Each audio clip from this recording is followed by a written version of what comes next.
Hi, I'm Dr. Pratis Berry, and I want to tell you a story. There is a new phenomenon, and this phenomenon is a result of COVID. Not having COVID, but having lived through COVID. Prior to COVID, there was a phenomenon called FOMO, the fear of missing out.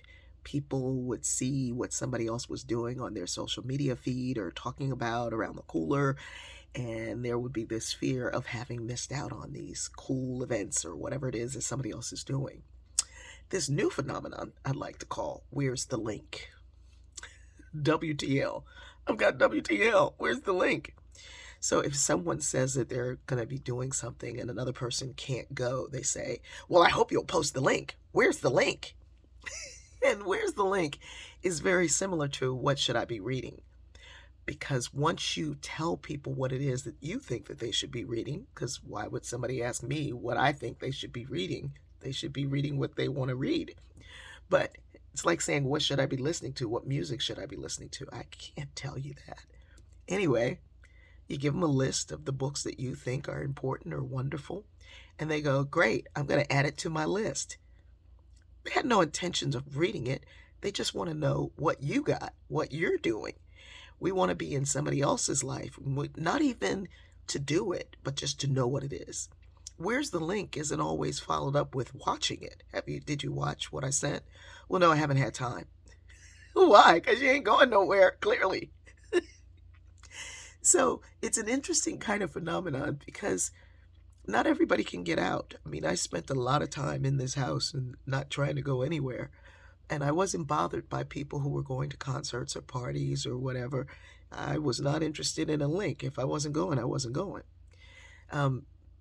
But because there's a hybrid version, there's a virtual version and an in-person version, we think that we can just choose to stay home or go to a party or concert or some other event and then watch the things that we should be in person for online.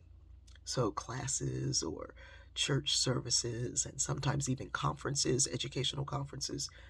People want this option to be able to watch it online and stay where they are.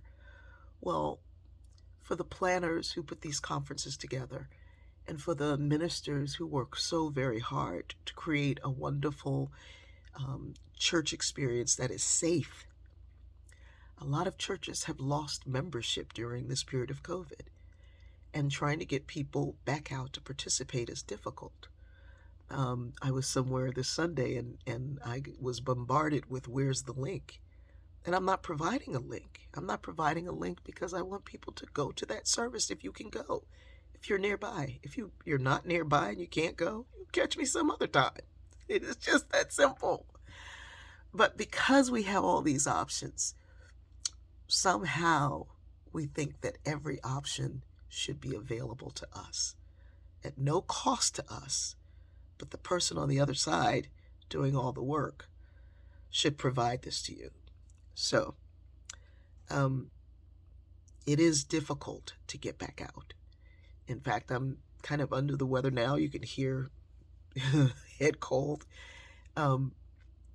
because I'm working in person and online, which means I'm working around the clock. And for those who are working around the clock to provide access to everyone in every possible way, we're going to have to figure out how to say to folks, it's one or the other. And I can't do both.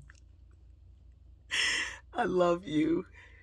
Be careful of the "where's the link?" FOMO, fear of missing out, is not a great place to be in. It just isn't. I love you.